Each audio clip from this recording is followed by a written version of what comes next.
नमस्कार दोस्तों, हमारे चैनल पर आपका स्वागत है।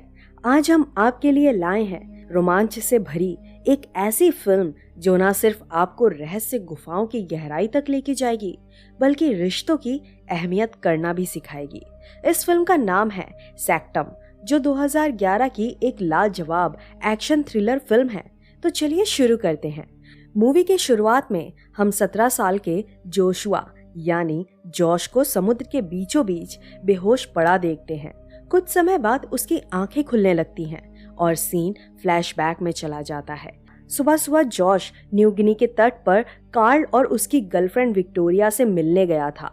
वो वहां की गुमनाम गुफाओं के रहस्य पर रिसर्च करने आए थे, जो अभी तक दुनिया की नजरों से छिपी हुई थी। इस काम पर कार्ल ने पहले ही जॉश के पिता फ्रैंक को लगा दिया था, जो सबसे बेहतर गोताखोरों में से एक थे और अपनी टीम के साथ ऐसे कई एडवेंचर्स पर जा चुके थे। खैर, फिर जॉश उन दोनों को हेलीकॉप्टर में बिठाकर उनके बेस कैंप की ओर लेके जाने लगता है, जिस दौरान उनकी बातों से हमें पता चलता है कि वे पानी के नीचे बनी ईसा नामक गुफा पर रिसर्च कर रहे हैं और ये जानने की कोशिश कर रहे हैं कि आखिर उन गुफाओं का पानी किस गुप्त रास्ते से समुद्र में जा मिलता है। दरअसल फ्रैंक और उसकी टीम इसी रहस्य की खोज में लगभग 34 दिनों से लगे हुए थे। वहीं दूसरी ओर फ्रैंक गुफा में बैठा अपनी टीममेट जुट्स के साथ पानी में उतरने की तैयारी कर रहा था, ताकि वे और रास्तों की तलाश कर सके। बेस कैंप में पहुंचकर कार्ल, विक्टोरिया और जॉश को पता चलता है कि एक समुद्री तूफान धीरे धीरे उनकी तरफ बढ़ रहा है। इसके अलावा वे गुफा के नक्शे को ठीक से ऑब्जर्व करते हैं और उसके बारे में सारी जानकारी हासिल कर लेते हैं। पर अपने काम की इतनी स्लो प्रोग्रेस देखकर कार्ल अपसेट हो रहा था, जिस वजह से वो फ्रैंक को वीडियो कॉल पर अपने इस प्रोजेक्ट पर लगा सारा पैसा डुबाना देने की बात करता है। इसलिए फ्रैंक फिर जॉश को वीडियो कॉल पर डांटने लगता है, क्योंकि उसने एक्स्ट्रा ऑक्सीजन सिलेंडर नीचे गुफा में नहीं रखे थे, जिस वजह से ये काम खुद उसे और जुट्स को करने पड़े। अपने पिता की फटकार सुनकर जॉश गुस्से में कॉल कट कर देता है और कार्ल और विक्टोरिया के साथ गुफा में नीचे जाने की तैयारी करने लगता है। वहीं दूसरी तरफ फ्रैंक अपने गुस्से पर काबू पाकर डाइविंग की पूरी तैयारी करके जुट्स के साथ पानी की गहराइयों में उतर जाता है। वे गुफाओं के अलग अलग रास्ते को एक्सप्लोर करने लगते हैं। बड़ी कोशिशों के बाद उन्हें एक रास्ता मिलता है, लेकिन कम जगह होने के कारण उससे गुजरने के लिए उन्हें अपने एक्स्ट्रा ऑक्सीजन सिलेंडर बाहर ही छोड़ने पड़ते हैं। बड़े मुश्किलों के बाद वे उस रास्ते को पार करते हैं, जो उन्हें गुफा के लिए एक ऐसे हिस्से में ले जाता है जिससे वे अब तक अनजान थे। एक नए रास्ते के मिल जाने से फ्रैंक और उसके टीम मेंबर्स काफी खुश हो जाते हैं।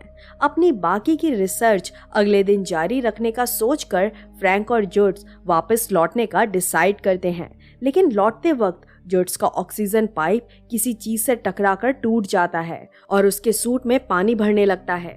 ये देखकर फ्रैंक जुट को बचाने के लिए अपना ऑक्सीजन मास्क उतारकर उसे देता है, ताकि वे दोनों बारी बारी सांस ले सके। लेकिन जुट्स इतना घबराई हुई थी कि वो अपने आप को संभाल नहीं पाती और पानी में डूबकर मर जाती है। ये सब देखकर फ्रैंक की टीम के साथ साथ जॉश, कार्ल और विक्टोरिया के भी होश उड़ जाते हैं, जो गुफा में पहुंचकर ये सारा मंजर कैमरा मॉनिटर से देख रहे थे। आखिर जॉश अपने आप को रोक नहीं पाता और अपने पिता को जुट्स की मौत का जिम्मेदार ठहराता है। फ्रैंक के बाकी टीममेट्स के डिसएग्री करने के बावजूद जॉश इस बात पर अड़ा रहता है कि ये फ्रैंक का गुफाओं को लेकर ऑब्सेशन ही है, जो लोगों को उनकी मौत की ओर ले जा रहा है। तभी जुट्स की डेड बॉडी के लिए फ्रैंक वहां पहुंचता है, जो ये सारी बातें सुन लेता है। वो जॉश को समझाने की कोशिश करता है कि जुट्स की मौत एक हादसा थी, पर उन दोनों के बीच का तनाव बढ़ता देखकर वो जॉश को उन टीम मेंबर्स के साथ वापस भेज देता है, जो जुट्स की बॉडी को गुफा से बाहर ले जा रहे थे। इस दौरान बाहर तूफान बड़ी तेजी से जोर पकड़ने लगता है। गुफा से निकलते वक्त जब जॉश और बाकियों को इसका पता चलता है तो वे तुरंत फ्रैंक को अलर्ट करने की कोशिश करते हैं, पर गुफाओं की गहराई में होने के कारण फ्रैंक से कॉल कनेक्ट नहीं हो पाता। जल्द ही तूफान का पानी गुफा में आने लगता है, जिसे देखकर कुछ टीम मेंबर्स तो गुफा के बाहर निकल आते हैं, लेकिन जॉश ऐसा नहीं करता।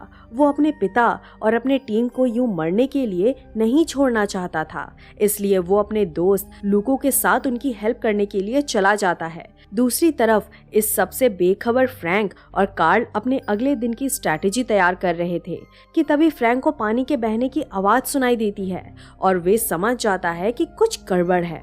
जल्द ही गुफा में तेजी से पानी भरने लगता है, जिसे देखकर फ्रैंक सबको गुफा से बाहर निकलने की कोशिश में जुट जाता है। इस बीच वहां जॉश और लूको भी पहुंच जाते हैं और फ्रैंक की मदद करने लगते हैं। फिर वो लोग एक रस्सी को एक बड़े पत्थर से बांधकर विक्टोरिया को ऊपर खींचने लगते हैं, लेकिन पानी के तेज बहाव के कारण जोश और विक्टोरिया का बैलेंस बिगड़ जाता है और वो दोनों पानी में जा गिरते हैं। वहीं लूको उस भारी पत्थर को फिसलने से रोकने की पूरी कोशिश करता है, पर इसके बावजूद पत्थर उसे घसीटता हुआ नीचे गिरा देता है और गुफा से निकलने वाला एकमात्र रास्ता बंद हो जाता है। लूको को गिरता हुआ देखकर जॉश और बाकी सब उसे बचाने के लिए दौड़ते हैं, पर लूको चट्टानों से टकरा जाने की वजह से बेहोश हो चुका था, जिस वजह से जॉश उसे बचा नहीं पाता और पानी के तेज बहाव में लूको बह जाता है। फिर फ्रैंक सभी को अपना सारा जरूरी सामान कलेक्ट करने को कहता है ताकि वो लोग गुफा से बाहर निकलने का कोई नया रास्ता ढूंढ सकें। साथ ही वो विक्टोरिया को जुट्स का डाइविंग सूट पहनने को कहता है ताकि पानी में ज्यादा देर रहने की वजह से कहीं उसका खून ना जम जाए, लेकिन विक्टोरिया एक डेड बॉडी का सूट पहनने से साफ इनकार कर देती है और विदाउट सूट ही पानी में जाने का डिसाइड करती है। इस बीच जॉश को लूको दिखाई देता है, जो पूरी तरह से घायल हो चुका था। उसकी कंडीशन इतनी खराब थी कि उसका बचना इम्पॉसिबल था, इसलिए फ्रैंक ना चाहते हुए भी उसे उसकी तकलीफों से आजाद करने के लिए उसे पानी में डुबोकर मार डालता है। अपने पिता का ये रूप देखकर जॉश के रोंगटे खड़े हो जाते हैं, पर फ्रैंक अपने आप को मजबूत बनाए रखता है और उन सभी को एक जगह आराम करने के लिए ले आता है, जो उसने जुट्स के साथ हाल ही में ढूंढी थी। लेकिन यहाँ तक आने में विक्टोरिया और फ्रैंक के दोस्त जॉर्ज की तबीयत काफी खराब होने लगी थी। जहाँ एक और डाइविंग सूट ना पहनने के कारण विक्टोरिया की बॉडी बिल्कुल ठंड पड़ रही थी, वहीं दूसरी ओर जॉर्ज की पुरानी बीमारी लौटने लगती है, जिसने उसे डाइविंग करने से लाचार बना दिया था। वो इस बात को छुपाने की पूरी कोशिश करता है, पर फ्रैंक इसे भांप लेता है। कुछ देर आराम करने के बाद जॉश और कार्ल फ्रैंक को उस जगह रुकाकर रेस्क्यू टीम का इंतजार करने को कहते हैं, पर फ्रैंक ऐसा करने से साफ मना कर देता है, क्योंकि वो जानता था कि रेस्क्यू टीम उन तक टाइम पर कभी नहीं पहुंचेगी और यदि उन्होंने इस बीच कुछ नहीं किया तो सिर्फ उनकी लाशें ही बाहर पहुंचेंगी। ये सुनकर सभी फ्रैंक की बात मानने को तैयार हो जाते हैं, लेकिन जैसे जैसे वो सब आगे बढ़ते हैं वैसे वैसे जॉर्ज की तबीयत और खराब होने लगती है। वो धीरे धीरे अपने आप को टीम से अलग करने लगता है ताकि कोई उसकी बिगड़ी हालत ना देख ले। यहाँ तक कि वो जॉर्ज को भी अपनी हेल्प नहीं करने देता और कुछ देर आराम करने का बहाना बनाकर उसे आगे भेज देता है। पर जब फ्रैंक को इस बात का पता चलता है तो वो तुरंत जॉर्ज के साथ जॉर्ज को ढूंढने के लिए चला जाता है, लेकिन जॉर्ज उन्हें कहीं नहीं मिलता।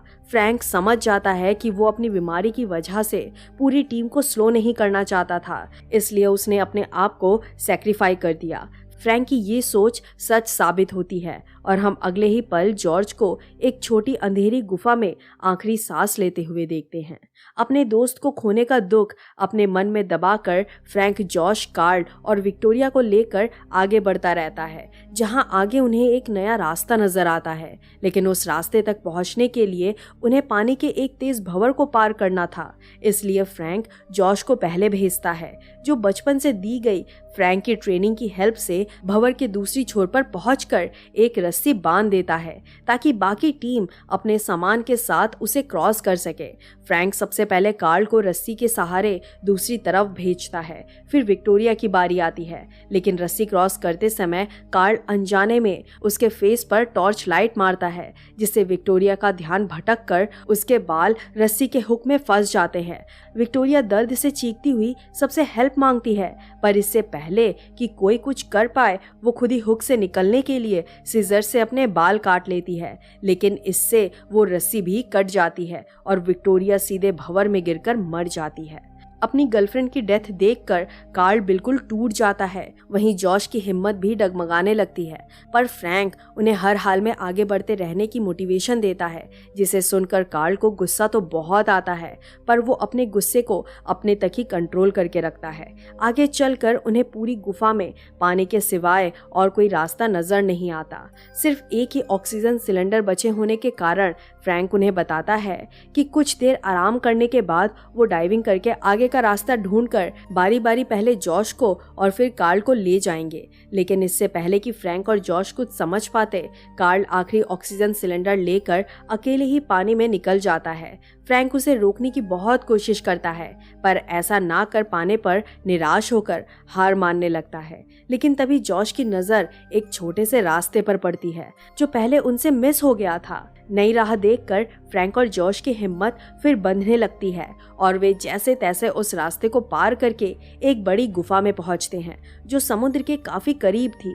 आगे बढ़ने पर उन्हें बेहाल हालत में कार्ल मिलता है। उसका ऑक्सीजन सिलेंडर खत्म हो चुका था और भूख प्यास ने उसे बिल्कुल पागल सा बना दिया था। साथ ही पास में विक्टोरिया की डेड बॉडी देखकर उसका मानसिक संतुलन और बिगड़ चुका था। आगे फ्रैंक जब विक्टोरिया का सामान चेक करता है तो उसे एक आधा भरा हुआ ऑक्सीजन सिलेंडर मिलता है, जिसे लेकर वो बिना कार्ल के जॉश के साथ आगे बढ़ जाता है। उस ऑक्सीजन सिलेंडर की मदद से जॉश पानी के अंदर जाता है, जहां उसे एक सुरंग मिलती है जो उन्हें समुद्र के सहारे गुफा से बाहर ले जाती। ये जानकर फ्रैंक जॉश से कहता है कि पहले वो दोनों ऑक्सीजन सिलेंडर से सांसें शेयर करते हुए बाहर निकलेंगे और फिर बाद में कार्ल को बचा लेंगे। लेकिन तभी अचानक कार्ल फ्रैंक और जॉश पर हमला करके फ्रैंक को बुरी तरह से घायल कर देता है। जॉश किसी तरह कार्ल को काबू में करके अपने पिता की हेल्प करने की कोशिश करता है, पर फ्रैंक उसे बताता है कि अब उसे बचाया नहीं जा सकता। वो जॉश को हर हाल में आगे बढ़ते रहने को कहता है और उससे रिक्वेस्ट करता है कि वो उन्हें इस दर्द से आजाद कर दे। अपने पिता की इच्छा सुनकर जॉश रोने लगता है और उनके बहुत समझाने पर उन्हें पानी में डुबा देता है। दूसरी तरफ ये सब देखकर कार्ल शर्मिंदगी से ऑक्सीजन सिलेंडर के बिना ही पानी में कूद जाता है। अपने पिता की बॉडी को आखिरी अलविदा कहकर जॉश भारी मन से आगे बढ़ता है।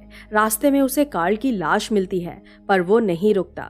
जल्द ही उसे समुद्र में रोशनी आती हुई दिखाई देती है और वो समझ जाता है कि मंजिल करीब है, पर उसी वक्त उसका ऑक्सीजन सिलेंडर खत्म हो जाता है और सांस ना ले पाने की वजह से वो बेहोश होने लगता है। लेकिन जैसे ही उसे अपने पिता की बात याद आती है जो उसे हर हाल में आगे बढ़ते रहने की सीख देते थे, वो अपनी हिम्मत बटोरता है और आखिरकार समुद्र के तट पर पहुंच जाता है, जहां बीच पर आए हुए लोग उसे बचा लेते हैं और मूवी यहीं खत्म हो जाती है। आशा है आपको ये वीडियो पसंद आई होगी। ऐसे ही और रोमांचक वीडियोस के लिए हमारे साथ बने रहिए और हमारे वीडियोस को अपने दोस्तों के साथ शेयर करें। मिलते हैं अगली वीडियो में।